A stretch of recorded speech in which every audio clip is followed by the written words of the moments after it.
जरी संपलं, देहाची 3 चिमट्या राख झाली तरी सुद्धा जीवाला जीवदशेतनं मुक्तता मिळावी याकरता जे संस्कार करायचे आहेत त्यापैकी हा एक संस्कार आहे पितरांना तर्पण करण्याचं.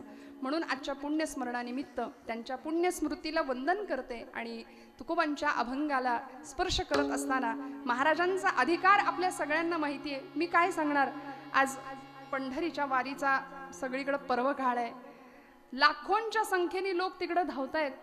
मला असं वाटतं की त्या पंढरपुरामध्ये त्या पायांजवळ असं काय बघितलं संतांनी, असं काय बघितलं की जिकडे धाव घ्यावीशी वाटली. असं काय होतं आज आम्हाला खंत आहे की आम्ही नाही पंढरपूरमध्ये, आम्हाला खंत आहे आम्ही नाही वारीमध्ये. पण मला सांगा, तुकोबरायांनी हाही आदर्श आम्हाला दिला, ठेविले अनंते तैसे चिराहावे चित्ती असो द्यावे, ठाईच बैसोनी करा एक चित्त आवडे अनंत. नाहीतर मग हेही नाही तेही नाही अशी गत आमची होते. धड अध्यात्म नाही, धड प्रपंच नाही, सगळी धडपड आयुष्यामध्ये, सगळी धावाधाव होते आणि वाट्याला हाताशी काहीच लागत नाही. त्यामुळे तुकोबारायांनी त्या पांडुरंगाला आपलंसं केलं, त्याच्या चरणांजवळ डोकं टेकलं. इतकं प्रेम करावं भरभरून पांडुरंगावर, जीवनाचं ध्येयच होतं पांडुरंग परमात्मा विठ्ठल. का हो असं काय होतं, सुंदर ते ध्यान उभे विटे बनी, सुंदर ते ध्यान उभे विटे बनी, सुंदर ते ध्यान उभे विटे बनी, सुंदर ते ध्यान उभे विटे बनी. करकटे वरी ठेवोनिया, करकटे वरी ठेवोनिया, तुळशी हार गळा आसे पितांबर, तुळशी हार गळा आसे पितांबर. करकटे वरी ठेवोनिया, करकटे वरी ठेवोनिया, तुळशी हार गळा कासे पितांबर, तुळशी हार गळा कासे पितांबर. तुळशी हार गळा कासे पितांबर, आवडे निरंतर हे ध्यान, तुळशी हार गळा कासे पितांबर. हार गळा कासे पितांबर, कासे पितांबर. पंढरीचे सुख नाही त्रिभुवनी, त्या पायांच्या जवळ जे सुख आहे, जे शाश्वत सुख आहे, जे चिरंतन सुख आहे आणि खऱ्या अर्थी जो विसावा आहे या अभंगातला शब्द. कसलीच चिंता नाही, निश्चिंतीनं जिथं विसावा घ्यावा असं एकमेव ठिकाण म्हणजे ते पद, ते पाय आहेत पांडुरंगाचे. म्हणून तुकोबरायांनी आपली उपास्य देवता भगवान पांडुरंगाला समोर ठेवलं आणि त्या भगवंताकडे, मी भगवंता तुझी सेवा करतोय, उपासना करतोय, नाम घेतोय आणि यामध्ये मला काय काय मिळालं पाहिजे अशी तुकोबरायांची एक अपेक्षा होती. ती अपेक्षा पूर्ण झाली. म्हणून मी काय केलं आणि मला काय मिळालं याचा लेखाजोखा महाराजांनी या अभंगात मांडलाय. याचसाठी केला होता अट्टहास. भगवत पूज्य जगद्गुरु आद्य शंकराचार्य म्हणाले, 3 गोष्टी जगामध्ये अत्यंत दुर्लभ आहेत. दुर्लभम त्रयमेव तद्देवानुग्रह हेतुकम, मनुष्यत्वम मुमुक्षुत्वम महापुरुष संश्रया. जगामध्ये 3 गोष्टी अत्यंत दुर्लभ आहेत. पहिली गोष्ट आहे मनुष्यत्वम. मनुष्य जन्माला येणं हे नाही बरं का, माणसं बरी जन्माला येतात, भरपूर लोकसंख्या आमची वाढतेच आहे, पण मनुष्यत्व असा शब्द आचार्यांनी वापरलाय. माणूस पण ज्याला म्हणावं फार दुर्मिळ आहे बरं. दिसतं का हो? आता तर नाहीच. आता आम्ही इतके पुढारलो, इतके सोफिस्टिकेटेड झालो, शेजारी कोण राहतं याचा पत्ता नसतो आम्हाला फ्लॅट संस्कृतीमध्ये. त्यामुळे माणूस पण शोधून सापडा मिळवावं लागतं. मनुष्यत्व. मुमुक्षुत्वम दुसरी गोष्ट सांगितली, लक्ष देऊन ऐका बरं. विठ्ठल विठ्ठल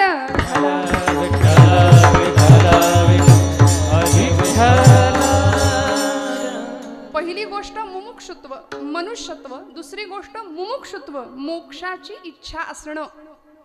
ही दुर्लभातली दुर्लभ गोष्ट आहे. आणि तिसरी गोष्ट आहे दुर्लभ असलेली, महापुरुष संश्रया, संतांचा, सत्पुरुषांचा, साधूंचा, सज्जनांचा संग आयुष्यामध्ये मिळणं ते फार दुर्मिळ झालंय. साधू माणसं, ज्यांनी सा धुतलेत त्याला म्हणायचं साधू, ज्यांनी षडविकार धुवून टाकले त्याला म्हणायचं साधू. आणि अशा वृत्तीची माणसं आजूबाजूला मिळणं हे दुर्मिळ होऊन बसलंय. म्हणून आचार्य म्हणाले या 3 गोष्टी जगात अत्यंत दुर्लभ आहेत. मग दुर्लभ असलेलं मनुष्यत्व जर आम्हाला मिळाले, माहिती ना, नरदेहाला आम्ही जन्माला आलो, 84 लक्ष योनी मात्रांमधून मानव देह प्राप्त झाला, त्या देहाचं खरं सार्थक काय आहे? जन्मा आल्याचे सार्थक विठ्ठलाची एक देखिलिया. सार्थक काय आहे? या नरदेहीचे निज्ञाने सच्चिदानंद पदवी घेणे, एवढा अधिकार नारायणे कृपावलोकने दिधला. धन्य धन्य हा नरदेहो, येथील अपूर्वता पहाहो. जो जो की जे परमार्थला हो, तो तो पावे सिद्धी ते. सकल देहा माझी पहावो, नाथ भागवत. अति दुर्लभ मनुष्य देव, याची या प्राप्तीचा संभवो, तो अभिप्रावो अति दुर्लभ. सकल देहा माझी पहावो, अति दुर्लभ मनुष्य देहो. नाथांनी सांगितलं, समर्थांनी सांगितलं, तुकोबांनी सांगितलं, ज्ञानोबांनी सांगितलं, सगळ्यांनी सांगितलं, दुर्लभ असलेला नरदेह आम्हाला प्राप्त झाला. मग त्या देहाचं काय सार्थक आहे? काय करायचं जन्माला येऊन? जन्माला येऊन काय करायचं असं विचारलं तर काही मंडळी छान उत्तर देतात, खा प्या मजा करा, आरामात राहा. चार्वाकाचं तत्वज्ञान सुद्धा काही लोक समोर आणतात. ऋणं कृत्वा घृतं पिबेत, कर्ज काढून तूप प्या म्हणले, पुन्हा काय माहिती पुढचं. त्यामुळं मजेत राहायचं, मस्त राहायचं. कशासाठी जगतो आपण? लोक म्हणतात खाण्यासाठी. मग म्हटलं कशासाठी खातो आपण? जगण्यासाठी. याच्या पलीकडे आमचं जातच नाही. परवा एक मावशीबाई म्हणले आमच्या जावयाला फार म्हणले खावं लागतं, चांगलं चुंगलं करून खायला घालते. आता हे खरं सासू सासरा जाऊ हे कीर्तनात नसावं, पण लोकांना तेच आवडतंय, करायचं काय? असं सांगितलं की आमचा महिला वर्ग लगेच चेहरे खुलतात. बघा तुम्ही जरा काहीतरी. आता हा सासूची गोष्ट, पण असं नाहीये बरं, हे सासू सासऱ्यांच्या गप्पा मारण्याचं ठिकाण हे नाहीये. त्या मावशी म्हणले आमच्या जावयाला फार म्हणले खायला लागतं. मग म्हटलं खाल्ल्यावर मस्त ताणून देतात, झोप येते. मग झोपल्यावर पुन्हा खायला लागतं, खाल्ल्यावर पुन्हा झोपायला लागतं. हेच चाललंय आमचं. What is the mission of my life? माझ्या जन्माचं ध्येय काय? माझ्या जन्माचं गंतव्य काय? मी काय करायचंय जन्माला येऊन? वाटसरू रस्त्याने निघालाय, गावात आला, अनोळखी व्यक्तीला विचारलं, म्हणले हे गाव कुठलं आहे, हा रस्ता कुठं जातो? गावातल्या लोकांनी त्याला विचारलं, पाहुणे तुम्ही कुठले? म्हणले तुम्ही कुठून आला? तो म्हणला माहित नाही. माहित नाही? बरं मग जायचंय कुठं तुम्हाला? ते पण माहिती नाही म्हणले. कुठून आलो माहिती नाही, जायचंय कुठं माहिती नाही. राहू दे म्हणले, तुम्ही कोण हे तरी माहितीये का? नाही म्हणले, ते पण नाही माहिती. मी कोण कोठील कुठे मज लागी जाणे, काहे जगात घडले ममसाच येणे. याचा विचार करिता शिणली ही काया, सांगून हे सुखी करा मज स्वामीरा. मी कोण कोठील, मी कुठून आलोय, मला कुठं जायचंय? येताना काही गॅरंटी कार्ड घेऊन आलोय का आपण? अमुक इतके दिवस मी इथं राहणार आहे. आणलंय का कोणी? आणलं असेल तर सांगा. येताना प्रत्येक वस्तूची गॅरंटी आहे, वॉरंटी आहे. साधा एखादी वस्तू बाजारातनं आपण आणली तरी त्याच्यावर आपण काय बघतो पहिल्यांदा महिला वर्ग? Expiry date. हां, मग ती खाण्याची असू दे, कुठली वस्तू असू दे, काही वर्षाची 2 वर्षाची त्याला गॅरंटी आहे, वॉरंटी आहे. तसं या वस्तूला काही वॉरंटी आहे का? काही गॅरंटी आहे का? काही कार्ड येताना सोबत आणलंय का, पाठवलंय का? नाहीये. मग काय विश्वास आहे? कुठला क्षण शेवटचा ठरू शकतो, कुठला दिवस शेवटचा ठरू शकतो, नाही माहिती. वेळ, वार, तिथी, दिवस सगळं निश्चित आहे, फक्त आपण अनभिज्ञ आहोत आणि आपल्याला त्याचं विस्मरण झाले म्हणून आपण भ्रमिष्ठासारखे राहतो. त्याचं स्मरण व्हावं ही तुकोबरायांची इच्छा आहे. कारण तुकोबरायांनी का केलं आणि त्यातून तुकोबरायांना काय मिळालं, नेमकं काय केलं तुकोबरायांनी ते केल्यामुळे महाराजांना काय मिळालं हे तुकोबराय आम्हाला का सांगता तो? कारण आम्ही आयुष्यभर इतकं करतो संसारासाठी, प्रपंचासाठी इतकं करतो, पण आमचं करणं काही संपत नाही, थांबत नाही. आम्ही इतकं मिळवतो, मिळवणं काही संपत नाही. मग तुकोबराय म्हणतात नेमकं काय करायचं आणि काय मिळवायचं अभंगाच्या प्रथम चरणापासून. याच्यासाठी केला होता अट्टहास, याच्यासाठी केला होता अट्टहास, याच्यासाठी केला होता अट्टहास, याच्यासाठी केला होता अट्टहास, याच्यासाठी केला होता अट्टहास, केला होता अट्टहास, याच्यासाठी केला होता अट्टहास, याच्यासाठी केला होता अट्टहास, याच्यासाठी केला होता अट्टहास, याच्यासाठी केला होता अट्टहास, याच्यासाठी केला होता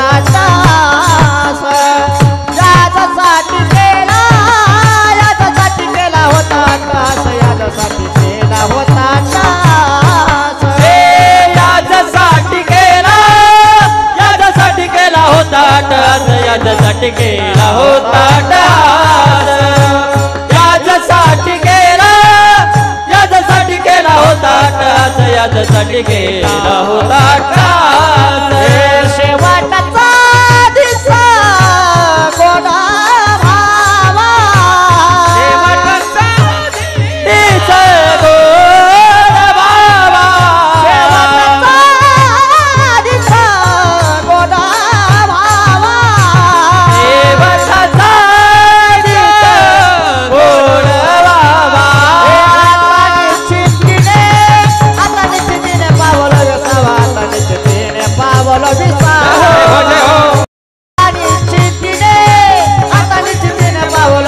आता निश्चितीने पावलं विसावा, आता निश्चितीने पावलं विसावा, आता निश्चितीने पावलं विसावा, आता निश्चितीने पावलं विसावा, आता निश्चितीने पावलं विसावा, पावलं विसावा, पावलं विसावा, आता निश्चितीने होता अट्टहास,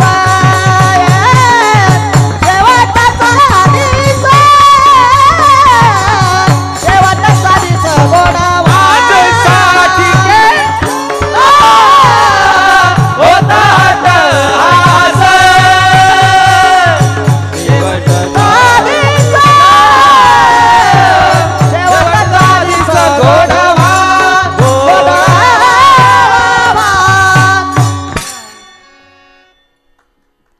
वाजवा मनापासून टाळ्या वाजवा.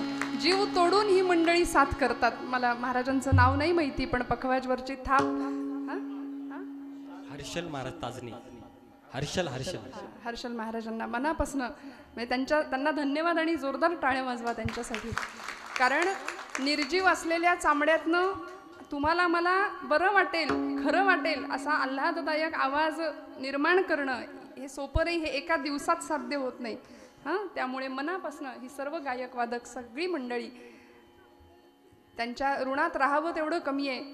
महाराजांनी प्रथम चरणामध्ये मी काय केलं हे सांगितलंय. याच्यासाठी केला होता अट्टहास, शेवटचा दिवस किंवा दिस गोड व्हावा. काय केलं महाराजांनी? अट्टहास केला, प्रयत्न केला, प्रयत्नांची पराकाष्ठा केली. कशा करता? शेवटचा दिवस गोड व्हावा. आम्ही कधी विचार करतो शेवटच्या दिवसाचा? आम्हाला तो नकोच असतो. मृत्यू हे जगातलं अंतिम सत्य आहे. मृत्यू ही अटळ गोष्ट आहे हे माहीत असतं तरी सुद्धा आम्ही एखाद्याला पोचवायला गेल्यानंतर काय गप्पा मारतो? काय गप्पा असतात? टायर घाला 2-4 म्हणजे अजून पेटेल आहे की नाही. काय नाही, आत्ता होते, काल होते, संपलं सगळं. मनुष्य जन्मात काही नाही, शेवट झाला म्हणाले, संपलं. राम राहिला नाही जीवनामध्ये. या सगळ्या गप्पा कुठे असतात? तिथं. ते तेवढ्यापुरतं येतं, त्याला स्मशान वैराग्य म्हणतात. तिथल्या पुरतच असतं ते. घरी आलो की आमचं जैसे थे सुरू, मग आम्हाला घेणं देणं नाही. आम्हाला असं वाटतं मृत्यू आम्हाला कधीच येणार नाही, आम्ही अमर आहोत, पण असं नाहीये. माणूस मृत्यूला घाबरतो, नवे मृत्यूचं विस्मरणच माणसाला झालंय. तुकोबराय म्हणतात आम्ही मरणाचा सोहळा केला. आपुले मरण पाहिले म्या डोळा, धन्य तो सोहळा अनुपम्य मरणा हाती सुटली काया. माझा शेवट मी पाहिला, तुकोबराय म्हणतात. आमचं मरण आम्ही अनुभवलं. आता जिवंतपणी अनुभव तुकोबरायांनी घेतलाय. कशाचा? आपण जागे आहात ना सगळे? जिवंतपणी अनुभव घेतलाय कशाचा? मृत्यूचा. आणि मृत्यूचा कुठे सोहळा असतो का हो? पण तुकोबरायांनी काय सांगितलं? धन्य तो सोहळा अनुपम्य, मरणाचा सोहळा केला. तुम्ही आम्ही या मागे या विचारालाही शिवत नाही, हा विचारही तुमच्या माझ्या अंतःकरणाला मनाला शिवत नाही. मरणाचा कुठे सोहळा असतो का? पण महाराजांनी तो केला. नवे साक्षात भगवंत न्यायला आले. लोकांनी याच्यावरही शंका उठवल्या, असं कुठं काही होतं का? वैकुंठातनं विमान येतं का? नाही. महाराजांना विमान आलं न्यायला भगवंतांचं. हे त्रिकाला बाधित सत्य की तुकोबराय वैकुंठाला गेले होते. विठ्ठल विठ्ठल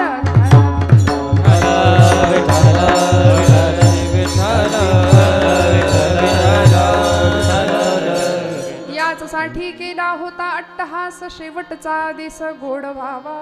आता निश्चिंतीने पावलो विसावा, कुंडलिया धावा तृष्णेचिया. महाराज म्हणले यासाठी अट्टहास केला होता. याजसाठी. कशासाठी? साध्य मिळवायचं होतं. कुठलं साध्य? अद्वैत भक्तीचं, भगवंताशी एकरूपत्वाचं. मी म्हणजे पांडुरंग, पांडुरंग म्हणजे मी. देव पहावयासी गेलो तेथे देवाची होऊन ठेलो. हा अनुभव महाराजांना घ्यायचा होता. याजसाठी केला होता अट्टहास. यासाठी अट्टहास केला, प्रयत्न केला. काय प्रयत्न केले? कशासाठी केले? शेवटचा दिस गोड व्हावा. महाराजांनी शेवटाचा विचार केला बरं का, शेवटाचा विचार केला. आता शेवटचा दिवस म्हणजे नेमकं काय? म्हणजे नेमका कुठला दिवस? त्या दिवसाच्या प्रतीक्षेत आम्ही कधीच नसतो. आम्हाला तो दिवस आमच्या आयुष्यात कधीच नको असतो. पण ज्या मंडळींनी, ज्या महापुरुषांनी, ज्या संतांनी, ज्या क्रांतिकारकांनी, ज्या वीरांनी त्या दिवसाचा विचार केला, त्यांचं जगणं खऱ्या अर्थी सार्थकी झालं. जन्मले तेच जगती, जन्मले तेच जग दादी दिंदा दादी दिंदा दादी दिंदा कधी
चंदनासारखं होतं. दुसऱ्यासाठी झिजणारं होतं. आणि जे झिजतं तेच रुजतं, त्यालाच सुगंध प्राप्त होतो. जे झिजत नाही ते कुजून जातं आणि त्याला दुर्गंधी आहे. म्हणून अशा एखाद्या पुण्यस्मरणानिमित्त ज्यावेळी आपण येतो ना, त्यावेळी ती व्यक्ती काय असेल याचा अंदाज लागतो. त्यामुळे तुकोबराय म्हणतात की माझं जगणं यासाठी आहे, माझा अट्टहास यासाठी आहे की माझा शेवटचा दिवस गोड झाला पाहिजे. आज आम्ही देव, देश आणि धर्म या तीन गोष्टींचा ज्यावेळी उच्चार करतो, त्यावेळी आमचे समाज सुधारक, आमचे क्रांतिकारक, आमचे संत, सत्पुरुष, पूर्वसुरींची आम्हाला आठवण होते की त्यांनी आयुष्याचा प्रत्येक कण, प्रत्येक श्वास वेचला देवासाठी, धर्मासाठी आणि देशासाठी. म्हणाले त्यांचा शेवट निश्चित गोड झाला, निश्चित गोड झाला. आजही हजारो वर्षानंतर सुद्धा, 750 वर्षानंतर सुद्धा ज्ञानोबांचं नाव घेतलं की आमचं हृदय हेलावतं, डोळे पाणावतात. तुकोबांचं नाव घेतलं तरी आमचा उरू अभिमानानं भरून येतो की आम्ही महाराजांच्या महाराष्ट्रात राहतो, ज्ञानोबांच्या महाराष्ट्रात राहतो. कारण महाराष्ट्राचं हे रसायन बनलंय ज्ञानोबा तुकोबा. यांच्याशिवाय आमचं जगणं निरर्थक आहे. संतांच्या पाठोपाठ आमचे महापुरुष छत्रपती शिवप्रभू असतील, भगतसिंग, राजगुरू, अनंत कान्हेरे, सुखदेव, हे सगळे भगवद्गीता हातावर घेऊन फासावर गेले. मला वाटतं त्यांचा शेवट गोड झाला. या सगळ्यांच्या जीवनाचा सांगोपांगपणे आपण जर विचार केला तर आपल्या लक्षात येतं श्रोते हो, आम्ही जन्माला येऊन करतो काय? आमच्या जीवनाचा शेवट गोड कसा होईल याचा कधी आम्ही विचार केलाय का? वास्तविक किती वेळा जन्मा यावे नित्य भावे भजित, हे आपल्या बाबतीत बोलायचं झालं. तुकोबराय सांगतात, आम्ही नुसती स्वतःची फजिती करून घेतो, पण शेवट गोड होणं म्हणजे नेमकं काय? देह निघून जाणं, देहाची राख होणं म्हणजे शेवट गोड होणं नाही. म्हणजे शेवट होणं असं नाही. देहाची जीवदशेतली जी भ्रमंती आहे ती संपणं म्हणजे शेवट होणं बरं का. तुकोबरायांना हे म्हणायचंय. अनस्युत यामधला अर्थ हा आहे की जीवदशेची भ्रमंती आहे, जीव सतत फिरतोय ना. वासांसी जीर्णानि यथा विहाय नवानि गृह्णाति नरोपराणि. जीर्ण वस्त्र सांडीजे, माऊली म्हणतात नवं वस्त्र घालावं आणि जुनं वस्त्र टाकून द्यावं, त्या पद्धतीनं हे शरीराचं चालू आहे. चैतन्य तेच आहे, प्रत्येक वेळी देह बदलतो आणि आम्ही त्या चक्रामध्ये अडकतो. पुनरपि जननम पुनरपि मरणम पुनरपि जननी जठरे शयन यह संसारे खलु दुस्तारे कृपया पारे पाय मुरारे. भज गोविंदम भज गोविंदम गोविंदम भज मूढमते भज गोविंदम भज गोविंदम गोविंदम भज मूढमते. पुनरपि जननम पुनरपि मरणम, आम्ही अखंड त्या चक्रात सापडलोय.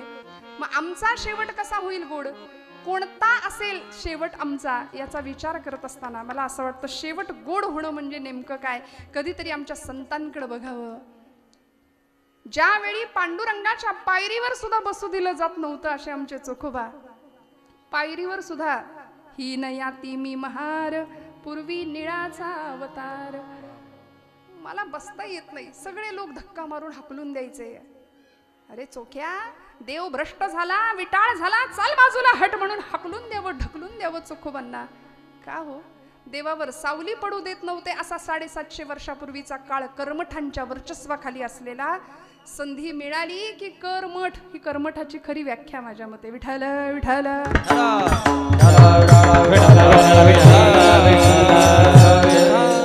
काय गंमत आहे. सद्भावाचं लोणी देवाचरणी यांनी कधी माखायचं नाही. कर्मठ कुणाला म्हणायचं? सद्भावाचं लोणी देवाच्या चरणी यांनी कधी माखायचं नाही. सद्भक्तांच्या सद्भावाचा अमृत यांनी कधी चाखायचं नाही. स्वतःच्या विषयी आणि कपटी मनाला यांनी कधीही रोखायचं नाही. याला म्हणायचं कर्मठ. विषयांमध्ये लडबडलेली माणसं चोखोबांवर जरा काही झालं की आळ आणायचा, जरा काही झालं की त्यांना त्रास द्यायचा. आणि चोखोबांची भक्ती विलक्षण आहे. पांडुरंगाच्या पायरीवर बसावं. भगवंता, मला तुझ्यापर्यंत येता येत नाही, तुझ्या पावलांवर डोकं टेकता येत नाही. काय अवस्था असेल. आज आम्ही 18 पगड जातीचा वारकरी संप्रदाय पांडुरंगाच्या पायावर डोकं ठेवू शकतो, पण चोखोबांना काय वाटत असेल आपण कल्पना नाही करू शकत. हाक मागावी, बहु भुकेला झालो, बहु भुकेला झालो, बहु भुकेला झालो, बहु भुकेला झालो, बहु भुकेला झालो, बहु भुकेला झालो, तुमच्या उष्ट्यासाठी आलो, तुमच्या उष्ट्यासाठी आलो, उष्ट्यासाठी आलो, तुमच्या उष्ट्यासाठी आलो. चोखा म्हणे पाटी आणली, चोखा म्हणे पाटी आणली, चोखा म्हणे, चोखा म्हणे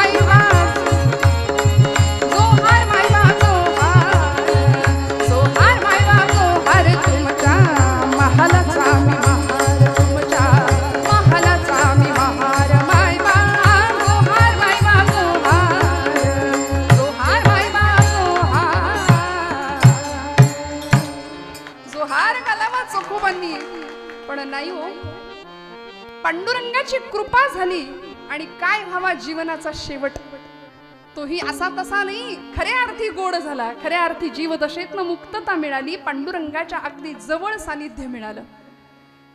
मंगळवेड्याच्या गावकुसवाच्या तटबंदीचं काम चालू असताना भिंत अंगावर कोसळली, असंख्य कामगार मृत्युमुखी पडले. नामदेव महाराज धावत आले, पांडुरंगा चोख्या गेला, चोखोबा गेले. भगवंतांनी सांगावं, माझा शेला घ्या आणि या शेल्यामध्ये चोखोबांच्या अस्थी गोळा करून आणा. या कर्मठांनी, या लोकांनी चोखोबांना माझ्या पायरीवर सुद्धा बसू दिलं नाही ना, आता कळेल चोखोबांच्या दर्शनाशिवाय माझं दर्शन मिळणं शक्य नाही. भक्ताला असा अधिकार प्राप्त करून दिला आणि पांडुरंग परमात्मा सांगतात, चोखोबांच्या अस्थी गोळा करून आणा. प्रश्न पडला, नामदेव स्वतः गेले, लोकांना पाठवलं. अस्थी उचलावी, भगवंतांनी सांगितलं होतं, कानाला लावा, विठ्ठल विठ्ठल विठ्ठल. आवाज आला, जमेला धरा, नाही आवाज आला, फेकून द्या. ज्या अस्थीमधून, ज्या हाडामधून विठ्ठल विठ्ठल असा नाम यावं, ती अस्थी गोळा करावी. असं करत करत चोखोबांच्या सगळ्या अस्थी गोळा केल्या.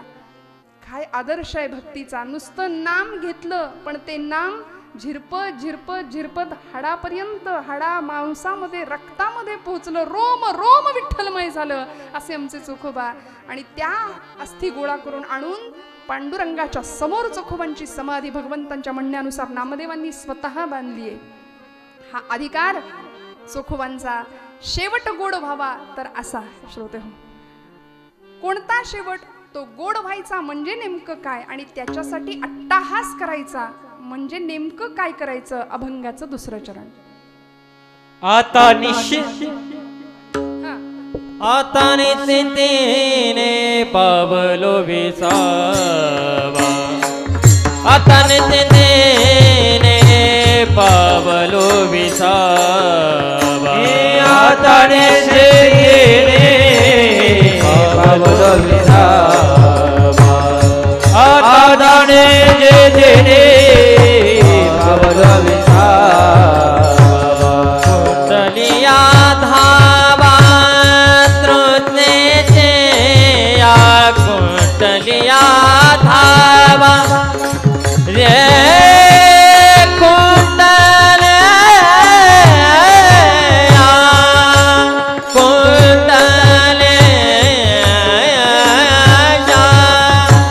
कुंडलिया धावा तृष्णेचे, या कुंडलिया धावा तृष्णेचे, आता निश्चितीने पावलो विसावा, आता निश्चितीने पावलो विसावा. कुंडलिया धावा तृष्णेचे, या कुंडलिया धावा आता निश्चितीने पावलो विसावा, आता निश्चितीने पावलो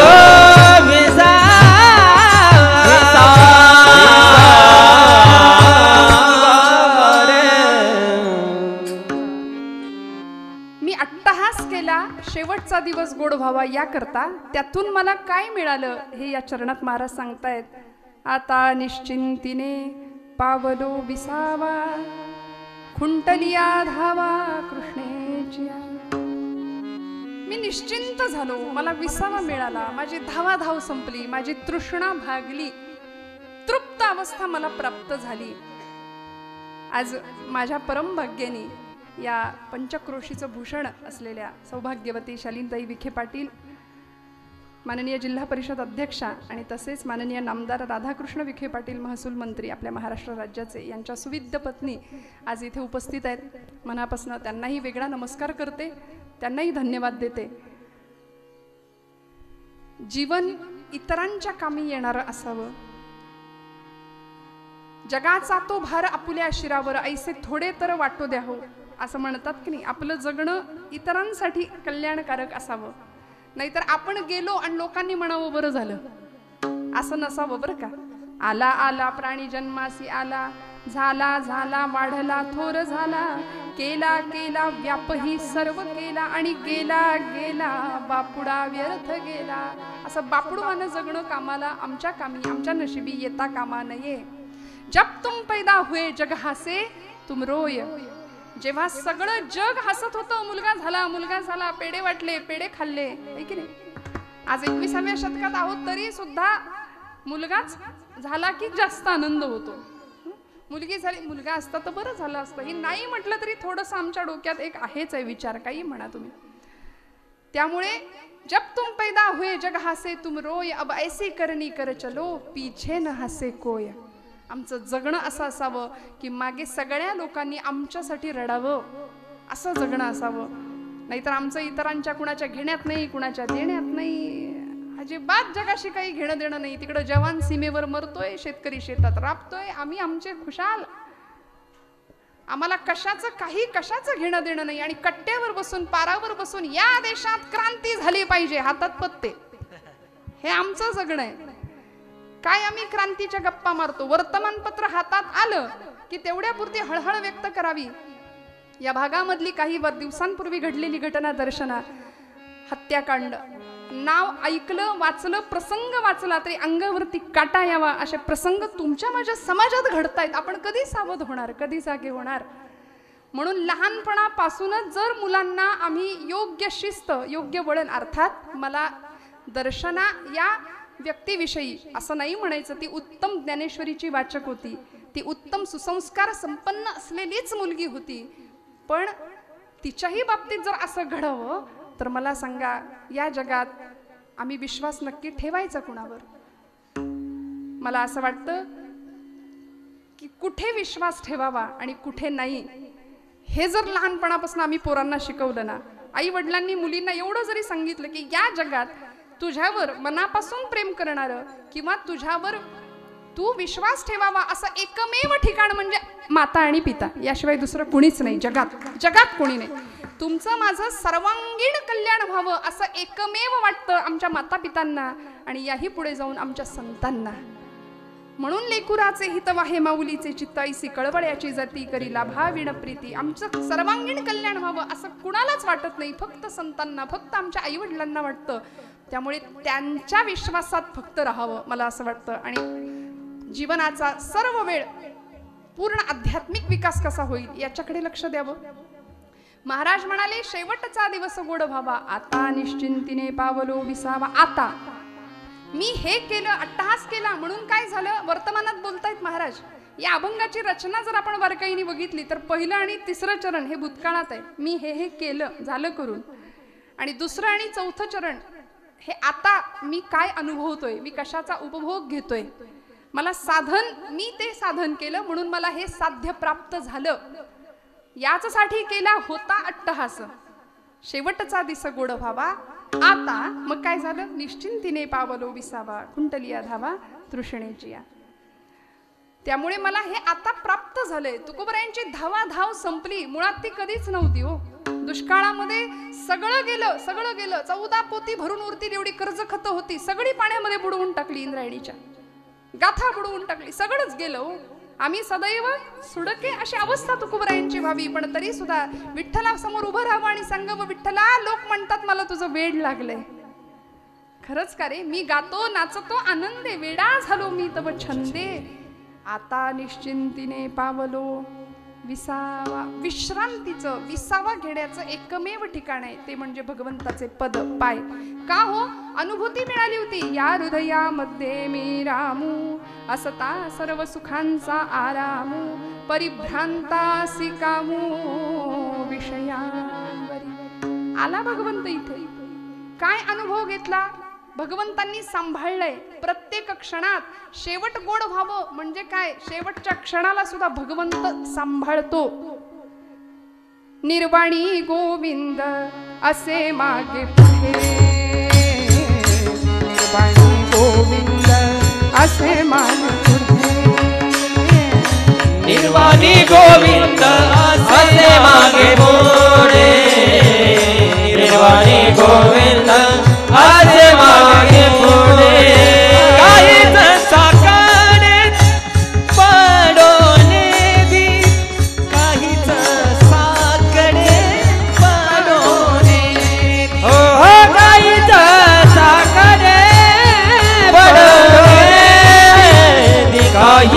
साखरे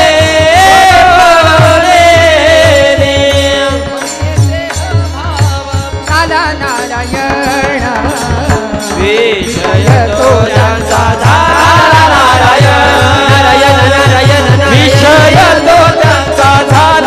नारायण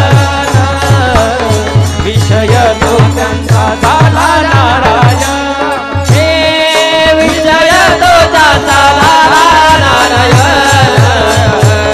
विषय तो त्यांचा झाला नारायण हे विषय तो त्यांचा झाला नारायण विषय तो त्यांचा झाला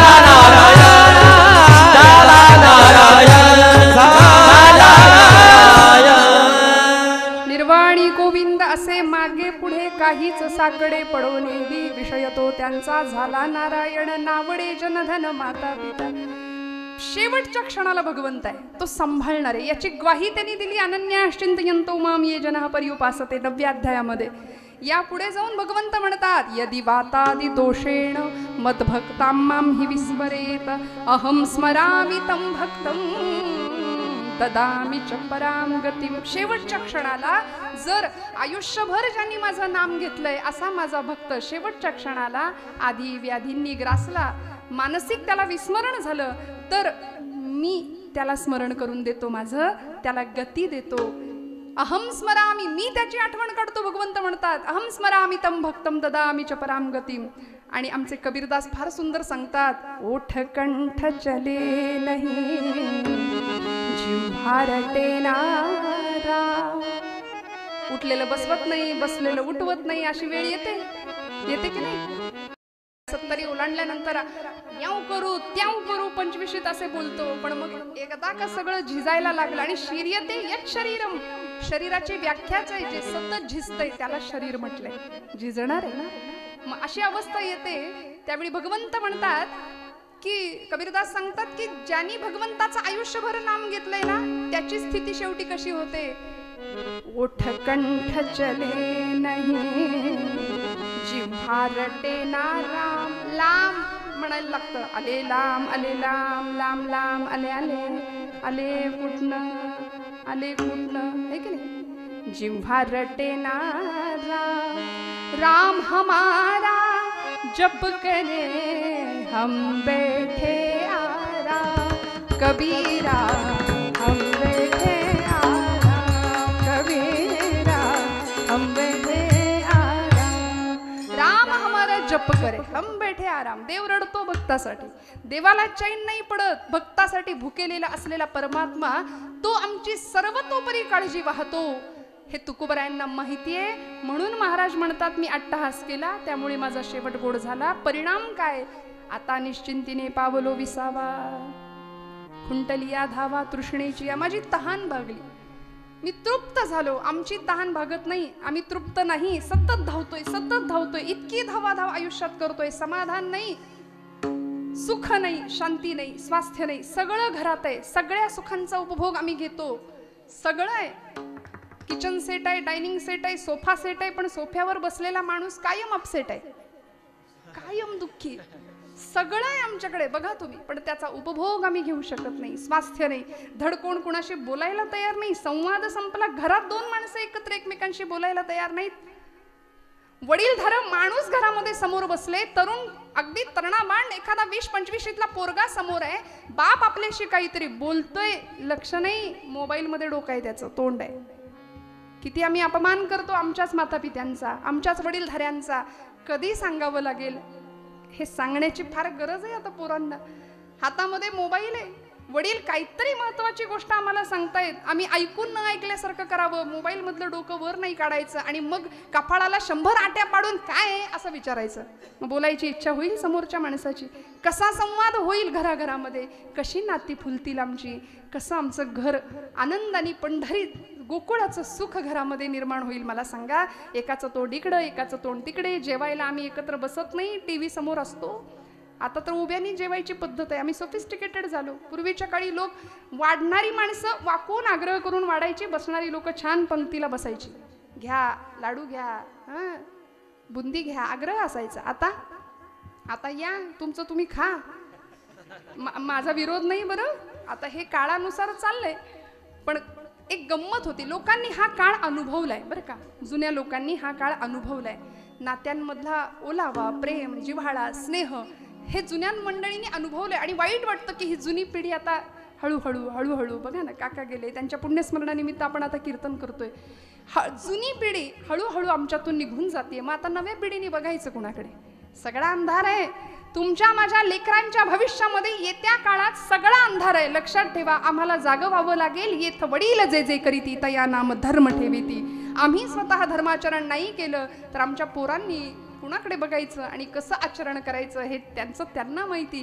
त्यामुळे तुकोबरायांसारखे संत आम्हाला आईच्या कळवळ्याने सांगतात की जीवनामध्ये काय केल्याने काय मिळेल, साध्य काय ठेवायचं, साधन कशाचं करायचं, कशाचा अट्टहास केला. अभंगाचं तिसरं चरण. कवतुक वाटे झाली यावे ताते, कवतुक वाटे झाली यावे ताते, कवतुक वाटे झाली यावे ताते, कवतुक वाटे झाली यावे ताते, कवतुक वाटे झाली यावे कवतुक वाटे झाली यावे ताते, कवतुक वाटे झाली यावे ताते, कवतुक वाटे झाली यावे ताते, कवतुक वाटे झाली यावे ताते. नाम मंगळाचे, नाम मंगळाचे तेने गुणे हाताने चिठीने पावल विसावा, हाताने चिठीने पावल विसावा. नाम मंगळाचे, नाम मंगळाचे तेने गुणे हाताने चिठीने पावल विसावा, हाताने चिठीने पावल विसावा. हे कवतुक वाटे झाली यावे ताते, नाम मंगळाचे,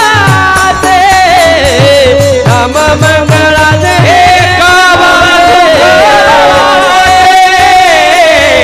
झाली यावे ताते,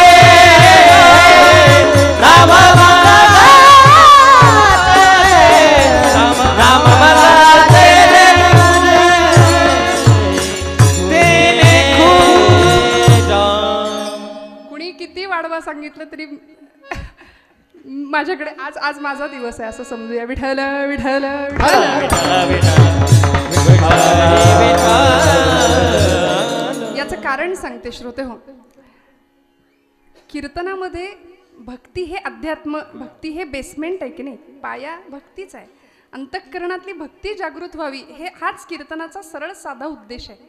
आमच्या कीर्तनासाठी तरुण मंडळी कमी पण ज्येष्ठ मंडळी जास्त असतात.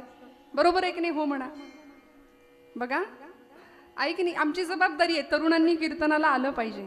तरुण मंडळी कमी राहतात आणि लोकांना असं वाटतं की अध्यात्म, कीर्तन, प्रवचन, श्रवण हे सगळं रिटायरमेंट नंतर करावं. आता काय करायचं करून. त्यामुळे मग ज्येष्ठ मंडळींच्या आरोग्याची जबाबदारी आमच्याकडे. बरोबर आहे ना? हो म्हणा.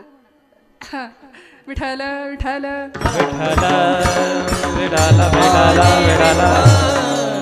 तुम्ही म्हणाले यांनीच का घ्यायची जबाबदारी? अहो हे फार मोठं काम आहे ना.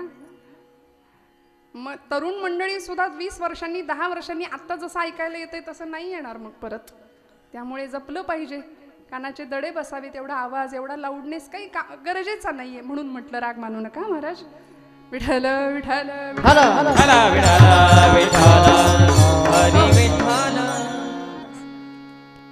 कवतुक वाटे झाली या वेचाचे. बरोबर आहे. आता नका हलू. नाम मंगळाचे तेणे गुणे आता निश्चिंतीने पावलो विसावा, कुंटलिया धावा तृष्णेचिया. महाराज म्हणाले माझंच मला कौतुक वाटतंय. का? कारण माझ्या जीवनाचा वेच झाला. आम्ही कधी आमच्या जीवनाचा वेच केलाय का? आमच्या जीवनाचं सार्थक व्हावं याकरता काही वेगळे प्रयत्न केलेत का? अरिस्टॉटल नावाचा तत्ववेत्ता म्हणाला, change is the only constant thing. या जगामध्ये, जीवनामध्ये बदल ही एकमेव अशी गोष्ट आहे की ती जी स्थिर आहे. परिवर्तन हा जगाचा नियम आहे, परिवर्तन हा संसाराचा नियम आहे. संसरती इति संसार, हा अखंड सरकतोय, परिवर्तन आहे. मग या परिवर्तनामध्ये हे सगळं घडत असताना आम्ही आमच्या जीवनाचा वेच करण्याचा कधी प्रयत्न केलाय का? तर आमच्याकडे उत्तर नाही असं आहे बहुतेक. हो ना? नाहीये, कधीच नाही. आई मुलाला सांगते, बाळा सहलीला चाललायस, डबा देते भरून. संतांनी सुद्धा आम्हाला शिदोरी दिलीये, गाथेची, ज्ञानेश्वरीची, दासबोधाची, भागवताची. ही शिदोरी आम्ही जवळ बाळगली पाहिजे, अगदी वयाच्या 5व्या वर्षापासून, 3ऱ्या वर्षापासून मी म्हणेन. जसं सहलीला जाणाऱ्या पोराला आई डबा भरून देते, ऐकताय ना सगळे? लक्षपूर्वक ऐका. आई बाळाला डबा भरून देते आणि सांगते किती पोळ्या देऊ डब्यात. तो मुलगा म्हणतो 1 दिवसाचं ट्रेकिंग आहे, जाऊन माघारी यायचंय. रोज मी 4 चपात्या खातो, आज मला 6 पोळ्या दे डब्यात भरून. पण आई तुमच्यासारखी होती हो. ती आई काय केलं असेल हो? 20 चपात्या भरल्या डब्यात, ने म्हणली. मुलगा म्हणाला, माझ्या आईला काही अक्कलच नाही, हे एवढं ओझं कधी सावरू मी म्हटलं 4-6 पोळ्या भर डब्यात, एवढं डबा दिलाय, आता मी हे सगळं घ्यायचं पाठीवर आणि चढायचंय डोंगर. आई म्हणली, असू दे रे, ओझं समजू नकोस, वागव, ओझं समजू नकोस, ही शिदोरी आहे तुझ्यासाठी, ही शिदोरी आहे. आता मॅगी आणि पिझ्झा पास्ता देणाऱ्या आयांना डब्यामध्ये, त्यांना या शिदोरीचं महत्व नाही कळणार. पण आई काय करत होती? ही शिदोरी आहे, हे घे. म्हणून संतांना मी माऊली का म्हटलं? संत म्हणतात ही शिदोरी आहे. सहलीला सुरुवात झाली, आयुष्याला सुरुवात झाली, जन्म झाला जीवाचा, हळूहळू लहानाचा मोठा व्हायला लागला. चरपट पंजरीमध्ये भगवत पूज्य शंकराचार्य म्हणाले, बालस्तावत क्रीडासक्तः, तरुणीस्तावत तरुणी रक्तः, वृद्धस्तावत चिंतामग्नः, परे ब्रह्मणी कोपी न लग्नः. परब्रह्माची जीवाशिवाची गाठभेटच होईना. बालपण गेलं खेळण्यात, तरुणपण गेलं धुंदीत विषयांच्या, म्हातारपण चिंतेत गेलं. मग कधी होणार जीवात्म्याची शिवात्म्याशी भेट? त्यामुळे संत म्हणतात, हा डबा, ही शिदोरी हातात घे. 5व्या वर्षी चल हरिपाठ सुरुवात कर पाठ करायला. 6व्या-7व्या वर्षी घ्या भगवद्गीता हातात, देऊया आमच्या पोरांच्या हातात भगवद्गीता. 8व्या-10व्या वर्षी पावली मस्त नाचलंच पाहिजे आमच्या घरातलं बाळ हरिपाठामध्ये. अजून थोडा मोठा झाला, द्या ज्ञानेश्वरी हातामध्ये. अजून थोडा मोठा झाला, द्या भगवद्गीता हातामध्ये, द्या गाथा हातामध्ये. तो मुलगा सहल त्याची सुरू झाली. आधी काय म्हणत होता? आईनं ओझं दिलंय. पण एक वेळ आली, गुरुजी म्हणले, चला बाळांनो डबे उघडा. मस्त झाडाच्या सावलीत सगळे खायला बसले आणि सुरुवात केली. पहिल्याच दणक्यात 4 चपात्या हाणल्या. आधी काय म्हटला? डब्याला फक्त 6च दे. आता सुरुवातीला 4-5 संपल्या. मग हा डबा दिवसभर कसा पुरला असता? मग लक्षात आलं, माझी आई किती ग्रेट आहे, माझी आई किती भारी आहे. म्हटला, मी नको म्हणत असताना एवढा डबा दिला, मला गरज आहे, संध्याकाळपर्यंत लागेल मला हे. ऐका, मी दृष्टांत एवढ्यासाठीच हा सांगते. संतांना आम्ही आई म्हणतो. संतांनी आम्हाला शिदोरी दिली आहे भागवताची, ज्ञानेश्वरीची, गाथेची, हरिपाठाची. ती जर शिदोरी आम्ही शेवटपर्यंत वागवली ना, 25व्या वर्षी, 40व्या वर्षी, 50व्या वर्षी, 60व्या वर्षी, 70व्या वर्षी, मग आमची ही आयुष्याची सहल पुढे पुढे पुढे जाते. आणि थोडंसं वाईट बोलते, अजिबात वाईट वाटून घेऊ नका, अजिबात रागवू नका माझ्यावरती. 60 नंतर, 70 नंतर जगाने दिलेलं नाकारलेपण जेव्हा वाट्याला येतं की नाही, की तुम्ही आता आमच्या घरात नाही राहिला तरी चालेल, हे जेव्हा मिळतं नशिबाला, बापालाच, ज्यांनी हाडाची काढं रक्ताचं पाणी करून घर बांधावं, घरामध्ये पोरांना आसरा द्यावा आणि त्या पोरांच्याच घरात, त्याच घरात आपल्याला जागा नसावी. वाईट वाटतं. व्हॉट्सअपवरचा परवाचा मेसेज आहे, भारतामध्ये वृद्धाश्रमांची संख्या हिंदू धर्मातल्या, म्हणजे हिंदू धर्मातल्याच लोकांची वृद्धाश्रमाची संख्या जास्त आहे. मुस्लिम पंथामध्ये, धर्मामध्ये बघा, एकही आई वडील वृद्धाश्रमात गेलेले दिसत नाहीत. आमची हिंदूंचीच आई वडील का बरं वृद्धाश्रमात जास्त जातात? संवेदना बोथट झाल्या, आमची मन खरबडीत झाली. रस्ते डांबरट झाले तशी मनही आमची डांबरट झाली. फार फार आम्ही रसा तळाला चाललो. संस्कृतीच्या नावाखाली अधपतन होत चाललंय, याचं लक्ष नाही, याच्याकडे आमचं लक्ष नाही. याकरता ही शिदोरी शेवटपर्यंत घ्यायची आणि मग जगाने दिलेलं नाकारले पण सुद्धा पचवायची ताकद आमच्यामध्ये निर्माण होते आणि मग आमचा शेवट गोड झाल्याशिवाय राहत नाही. मग त्याकरता काय केलंय? नाम मंगळाचे नाम घेतलं तुकोबरायांनी. जे नाम नामदेवांना अमृतापेक्षा सुद्धा गोड वाटलं ते नाम तुकोबरायांनी अखंड घेतलं. विठोबा रखुमाई बोला.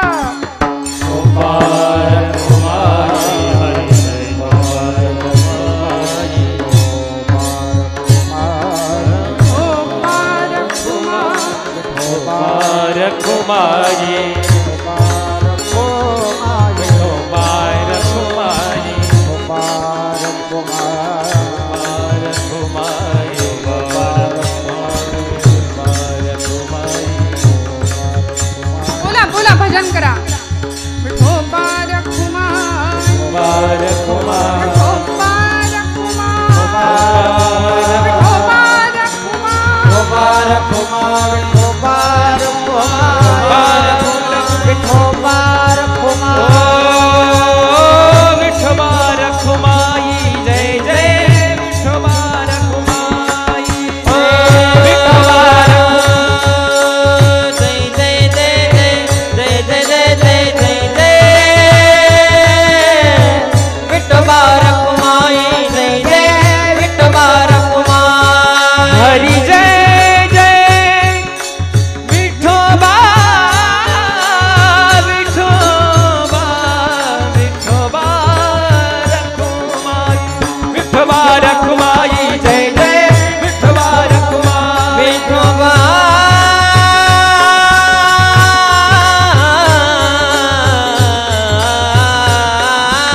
विठोबा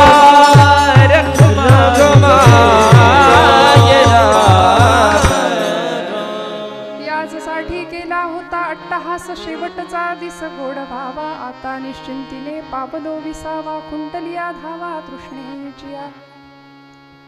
महाराजांनी अशा मुक्तीचा अनुभव घेतला. अध्यात्मशास्त्रामध्ये 4ही मुक्तींचं वर्णन केलंय. माझ्याकडे वेळ आता अगदीच कमी आहे. कमी म्हणजे बऱ्यापैकी संपलाच आहे. खरं तर 10 वाजताचं कीर्तन आपण 11ला सुरुवात झाली आहे. म्हणजे मी इथे 11ला आले. पंचपदी झाली असेल 10:30ला सुरू. मला मागून मगाशी सांगितलं होतं ताई 1 वाजेपर्यंत करा. पण 12:30 पर्यंत काकांनी सांगितल्यानुसार थोडंसं 5 मिनिटं 10 मिनिटं पुढे मागे होतं. मागे नाही पुढेच जातं. तुकोबरायांनी ज्या मुक्तीचं वर्णन केलंय अध्यात्मशास्त्रामध्ये 4 मुक्तींचं वर्णन आहे. सलोकता, समीपता, स्वरूपता आणि सायुज्यता. अशी मुक्ती प्राप्त झाली. कशामुळे? अट्टहास कशाचा केला? नामाचा केला. मी नाम घेतलं, अखंड नाम घेतलं. ज्या भगवंताचं रूप इतकं सुंदर आहे, ज्या भगवंताचं नाम इतकं सुंदर आहे, त्याचे गुण माझ्यामध्ये यायला सुरुवात झाली. तो गुणांचा स्वामी आहे, गुणाधीश आहे, षडगुणैश्वर्य संपूर्ण असलेला भगवंत, त्याचं नाम मी घेतलं. परिणामी काय झालं? मला मुक्ती प्राप्त झाली. आम्ही तिला वरलं मुक्तीला, महाराज म्हणतात. हा अनुभव सकल संतांना प्राप्त झाला. श्रोते हो, ज्यावेळी प्रभू रामचंद्र यायला निघाले ऋष्यमुख पर्वताच्या दिशेने, त्यावेळी 8व्या वर्षी घर सोडलेली शबरी माता वाट बघतीये. किती वाट बघावी, किती प्रतीक्षा करावी, किती वाट बघावी. भगवंता या, माझ्या गुरुदेवांनी मला सांगितलंय आपण येणार आहे, आपण येणार आहे. मी थांबलीये बरं. माझे गुरुदेव मला म्हणाले, शबरी, लोक देवाकडे जातात पण दैवत तुझ्याकडे चालत येईल, लक्षात ठेव. भगवंत सांभाळतो, भगवंत येतो, यावर माझा विश्वास आहे. प्रभू कधी याल आश्रमात या, कधी रे येशील आश्रमात या, कधी रे येशील रामा रघुनंदना, रामा रघुनंदना, रामा रघुनंदना, रामा रघुनंदना, रामा रघुनंदना. पतित पावना श्री रघुनाथा, एकदाच ये जाता जाता, पाहिन पूजिन टेकीन माथा, पाहिन पूजिन टेकीन माथा. तोच स्वर्ग मग तिथेच येईन, तोच स्वर्ग मग तिथेच येईन, पुरेपणा जीवना. रामा रघुनंदना, रामा रघुनंदना, रामा रघुनंदना. रामा या या या म्हणून वाट बघावी. आणि ऋष्यमुख पर्वताच्या दिशेने, पंपा सरोवराच्या दिशेने भगवंत लक्ष्मणासोबत येत आहेत. निढळावर हात ठेवून शबरीने पहावं, भगवंता या, असे या, इकडून या, असे या, असं करत करत करत एक लाकडाचा ओंडका होता. शरीराची अवस्था जर बघाल, काय भक्तीची परिसीमा असावी. अक्षरशः शरीरावर हाडाचा नुसता सापळा होता. मांसाचे लचके गिधाडे कावळे तोडून नेत होते शबरी मातेच्या. वर्णन आहे, माझ्या पदरचं काही नाही सांगत. ती सांगते, कागा कागा सब कुछ खाइए, चुन कर मेरा मांस. सगळं खा म्हणाली, पण माझे 2 डोळे मात्र फोडू नका. लेकिन 2 नयन मत फोडिये, प्रभु मिलन के आस. इतकी वाट बघावी. भगवंत आले, डोळे भरून भगवंताकडे पाहतीये. विनवित शबरी रघुराया, ते तुझसाठी आणली मी बोरे. भागला भुकेला असशील जरी तू देवा, जमविला रानचा हा मेवा. खूप सुंदर गाणी. माझ्याकडे वेळ कमी आहे. गीत रामायणामध्ये सुंदर पद आहेत. काय धन्यता असावी तिच्या जीवनाची. भगवंतांनी तिला सांगावं, शबरी झालं का तुझं समाधान. तिने बोरांचा द्रोण समोर ठेवला. भगवंतांनी घ्यावा. एक एक बोर उष्ट केलेलं. लक्ष्मणांनी सांगितलं, दादा आता हिची पूजा स्वीकारली इथपर्यंत ठीक आहे, हे घेतल्यासारखं करा, आपण खाऊ नका. लक्ष्मणाच्या हातात पहिली मूठ भरून दिली. लक्ष्मणाने घेतल्यासारखं करावं, मागच्या मागे टाकून द्यावं. काय झालं. धन्य मी शबरी श्रीरामा, लागली श्री चरणे आश्रमा, लागली श्री चरणे आश्रमा. धन्य मी शबरी श्रीरामा, लागली श्री चरणे आश्रमा, लागली श्री चरणे आश्रमा. का सौमित्रे. लक्ष्मणाने बघावं. शबरी विचारते, अरे शंकित नजरेने बघू नको, की बोरस साधी सुधी नाहीये. का सौमित्रे शंकित दृष्टी, अभिमंत्रित हीन भेद उष्टी. या वदनी तर नित्यनाद तो, या वदनी तर नित्यनाद तो. वेदांचा मधुरी माला गडी, श्री चरणे आश्रमा, लागली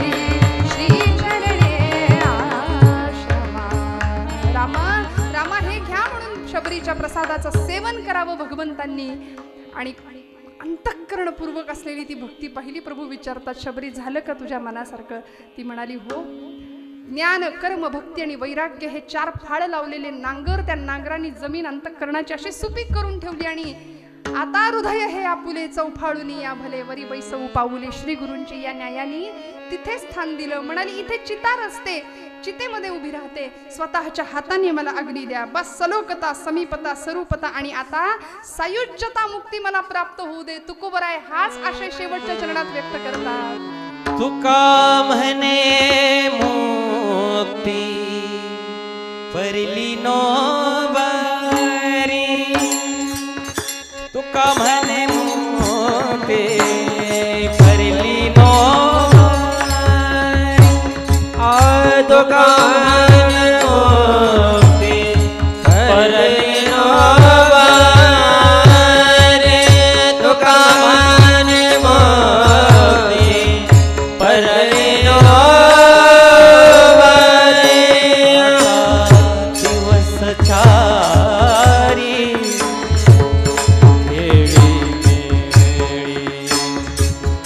आता दिवस चारी खेळी मेळी.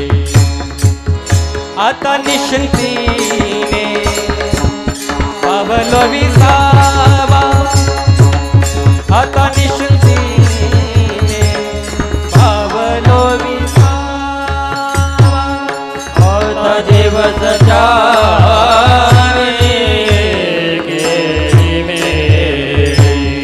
आता दिवस चारी खेळी मेळी. आता निश्चिंतीने पावलो विसावा, आता निश्चिंतीने पावलो विसावा. धावा कृष्णेचिया कुंतलिया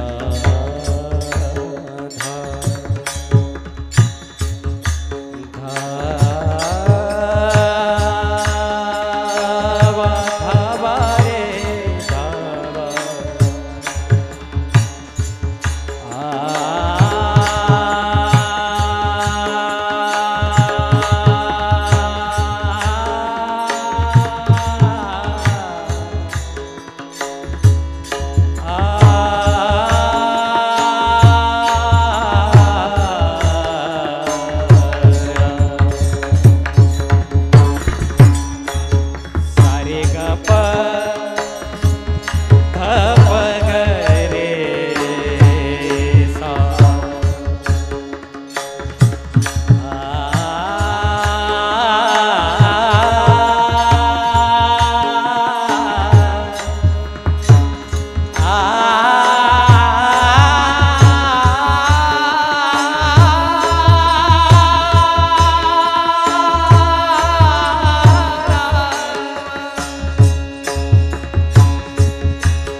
वर्णिले नोवरी आता दिस चार खेळी मेळे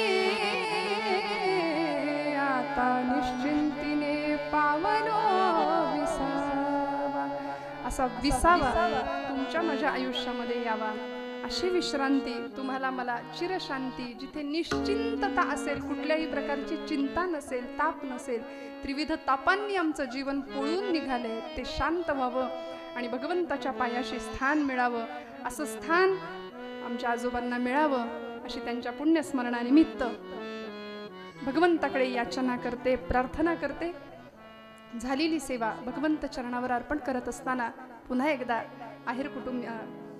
आहेर कुटुंबियांना मनापासून धन्यवाद देते ज्यांच्या माध्यमातून मी इथे आले ते आमचे राहणे काका असतील सदानंद दादा असतील मनापासून त्यांना नमस्कार करते आपण सर्व लोणी ग्रामस्थवासीय आदरणीय मंडलिक बुवांच्या या मार्गदर्शनाखाली चालू असलेला हा सगळा आश्रम हे सगळं पवित्र भव्य दिव्य असलेलं स्थान आणि मगाशी नाना म्हणतात ना नानांनी त्यांचाही परिचय मला करून दिला मनापासून त्यांचा अधिकार आपण सर्वच अधिकारी गुणीजन मंडळी आहात आज मला आनंदाची गोष्ट अशी आहे की माझी अत्यंत सुंदर जीवाभावाची मैत्रीण मला या गावामध्ये भेटली सौभाग्यवती अनुपम